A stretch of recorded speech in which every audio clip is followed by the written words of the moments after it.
When you become 18, you become always against marriage. But when you were 3 years of age, you were for marriage, your parents' marriage. So it is for you to consider whether you want to live a life where emotionally you're always looking out for somebody, or you settle it in a certain way so that you can use your intelligence and time to create something else.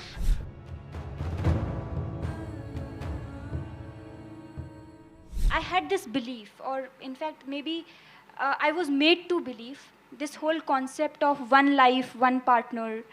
But now, when I see or observe, the whole monogamous relationships do not seem to be existing anymore. The whole idea of it is gone. What you think about it? It's not gone, maybe in JNU it's gone.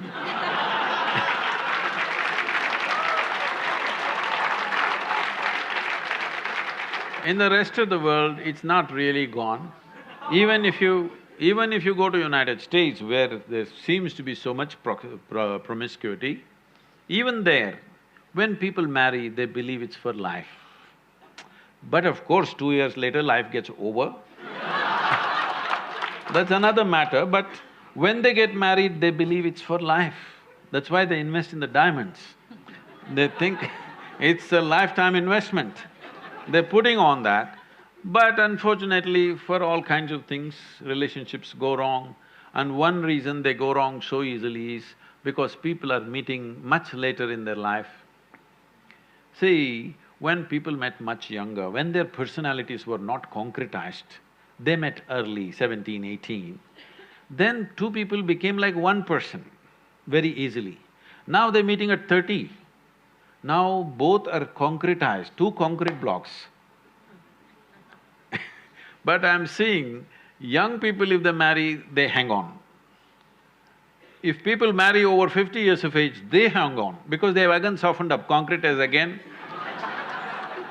Between 30 and 50, it's a bit of a concrete block, strong persona. Now, friction happens. Well, if they are wise, they will find something beyond. Well, monogamy and polygamy or whatever kind of gamy, if you want to see, the important thing we need to understand is, we are all here. You and me are here. This means a man and woman came together some time ago. Maybe you think their parents, they don't love, they don't do sex, they don't do anything. Just because a priest uttered a mantra, you were born, probably. No, it's not like that.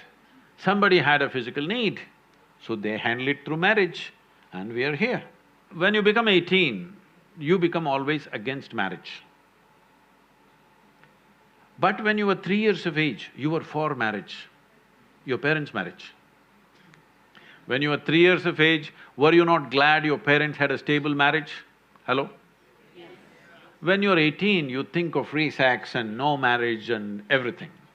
But once again, if you become 50, 55, then you will look for a relationship that lasts.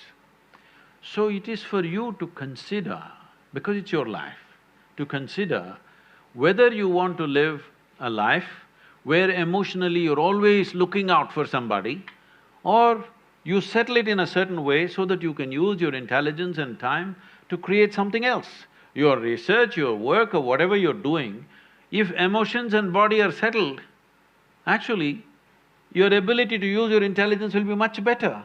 Otherwise, every day you have to walk around to find somebody. No, I'm not making this thing because I feel so bad in United States. People I know that thousands of people are involved with me now. People over 40, 45 years of age, women I'm saying, wonderful people. But they are all on this… these days they've all gone online. Otherwise, they go sit in a bar and wait. Somebody needs to pick them up today. It's terrible. Tinder generation. I'm sorry? Tinder generation. Whatever you want to call it. When a woman at 45 should have been loved and respected in a proper atmosphere, now she's sitting there looking for some strange guy to come her way, and she's going to make the judgment in the next 10 minutes when he buys her a drink or a dinner or something. This is tragic. This doesn't mean everybody will go that way, but you must think of the larger well-being. Before you break a social structure, you must think whether we can replace it with a better structure. At any point in our life, let everybody understand this, whether it's a social structure or a political structure or a psychological setup in the society, whatever, before we break it, we must think through whether we have a better alternative system. Without an alternative system, if you break the existing damn thing that's working reasonably well, then it'll go crazy.